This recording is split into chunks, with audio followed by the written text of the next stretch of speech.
പാലായി കഫേയിലാണ് ഇന്നത്തെ ഉച്ചഭക്ഷണം. 6ാമത്തെ വിവാഹ വാർഷികമാണ്. അപ്പോൾ 6 വർഷമായിട്ടുണ്ടെങ്കിൽ നമ്മൾ ലോങ് ഡിസ്റ്റൻസ് റിലേഷൻഷിപ്പിലാണ് കുറേയൊക്കെ മാരീഡ് ലൈഫ് പോയത്.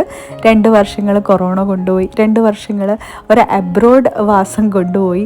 അപ്പോൾ ഈ ഒരു ആനിവേഴ്സറിക്കും കൂടെ ഇല്ല. അപ്പോൾ ഞാൻ സെലിബ്രേഷൻ വളരെ ചുരുക്കിയതായിരുന്നു. പക്ഷേ എൻ്റെ മോനൊക്കെ വന്ന് ഡിസംബർ 8 എന്ന 2018 കാരണമാണല്ലോ എൻ്റെ മോനൊക്കെ ലൈഫിലേക്ക് വന്നത്. അപ്പോൾ ഇതൊക്കെയല്ലേ സെലിബ്രേറ്റ് ചെയ്യേണ്ടത്. അങ്ങനെ ഞങ്ങൾ ചട്ടിച്ചോറാണ് ഓർഡർ ചെയ്തിട്ടുണ്ടായിരുന്നത്. പാലായി കഫേ കയ്യൂരാണ്. നല്ല അടിപൊളി ഫുഡാണ്, നാടൻ രുചി, നാവറിയട്ടെ നാട്ടുരുചി എന്നിട്ടുള്ള ക്യാപ്ഷനൊക്കെ ആയിട്ട് അത് അന്വർത്ഥമാക്കുന്ന രീതിയിലാണ് പാലായി കഫേയുടെ ട്രീറ്റും അറ്റ്മോസ്ഫിയറും ആംബിയൻസും ഒക്കെ അടിപൊളിയാണ്. നെക്സ്റ്റ് ഞങ്ങൾ കയ്യൂർ പാർക്കിലേക്ക് പോയി. കുട്ടികൾ എൻജോയ് ചെയ്തതിനേക്കാൾ കൂടുതൽ അമ്മമാരും അച്ഛന്മാരൊക്കെ എൻജോയ് ചെയ്യുന്നതായിട്ട് കണ്ടു. വളരെ നല്ല ഒരു ദിവസമായിരുന്നു. അപ്പോൾ ഇതിൻ്റെ ഫുൾ വീഡിയോ അടുത്ത